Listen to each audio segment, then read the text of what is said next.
A pre-qualification is a verbal conversation on the phone with a lender or in person, but it's verbal, or it's a minimal amount of paperwork, but when you go to a full pre-approval, someone has actually reviewed your file and said to you, well, you said you made $100,000 last year, and on paper it only says you made 80. How did that happen? That's what a pre-approval does. It's a formal process with a formal commitment saying the lender has reviewed all your documents, and here is what you truly qualify for. And that's more powerful when you go to make an offer.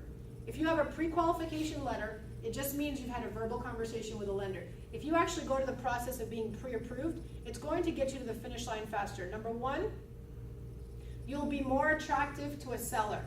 So especially in a multiple offer situation or in any kind of offer situation, the seller wants someone who's going to the finish line. They come to the table pre-approved, much better than just pre-qualified. That's number one. Number two, a pre-approval means that you've done a lot of the pre-work. You can glide to the closing table faster. It's less stressful because you've done it up front. And it gives everyone a peace of mind that you're able to go through these timelines safely. Okay, we're going to talk about those timelines, but that's incredible, right? What an opportunity to have that. Again, we talked about the different mortgage options. Do you want to end your mortgage faster? Do you want to spread it out over 30 years? Do you have more cash to put down or less cash to put down? All of these things are things we're going to talk about with your lender. Once you and your lender have figured it out, once you're pre-approved, they're going to give us a letter as real estate agents. We're going to have this letter that says, Melissa is qualified to purchase at this amount, at this rate, in this way, in this loan. That is the tool that we will use to make offers. We will plug those numbers into what the offer terms are. We have to disclose. Here are the offer terms we've been qualified for. Let's say your terms change. We have to redisclose. By the way, we're now putting down 10% instead of 20%. That changes the dynamic, not in a good way. But if you're putting down more than you initially said, that changes the dynamic again in a good way.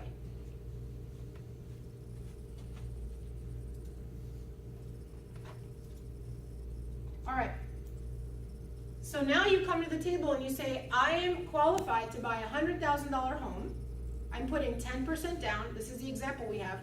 And now you're going to sit with us and determine your criteria. Let's talk about criteria.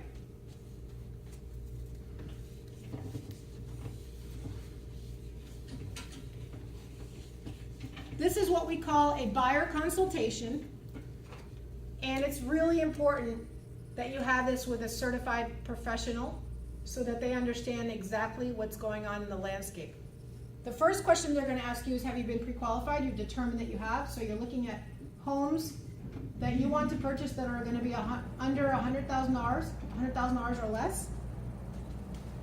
So your agent might set your criteria up to maybe, let's say, $125,000, depending on your market. If there's leeway to make an offer under list price, they might do that search. If there is no leeway, they might cap it at 100. Depends on the market. There are some markets where people will list a home for 100,000 and then it will sell for 150. So in your case, you want to stay under where you want to be with some negotiation room if it's possible in your market. Okay, so that's criteria one is price. Where do you want to set your price? The second criteria, this is a long conversation, it's location. Some people will base their location on true location, GPS. I would like to be in the center of Duluth. I would like to have walking distance from Roswell. Location is something. Location GPS based on a map is different than location based on neighborhood or school district. So somebody might say, I absolutely want to be in this neighborhood, it's called Brookhaven Gardens. Someone else might come and say, I want to be in Ashford Park School District. Okay, so there's all different standards of what you think your location might be. Someone might say, I want to be in a 5-mile radius of my office. Okay? Someone else might come back and say, I want to be close to the airport. I want to jump on a highway.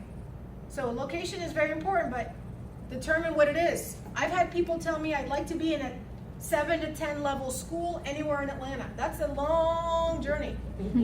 That's a long journey, and I'm in the middle of it right now. Okay, so understand that's one of the questions that they're going to ask you. Any questions on that? Okay. Size. Now, there are parameters of style that we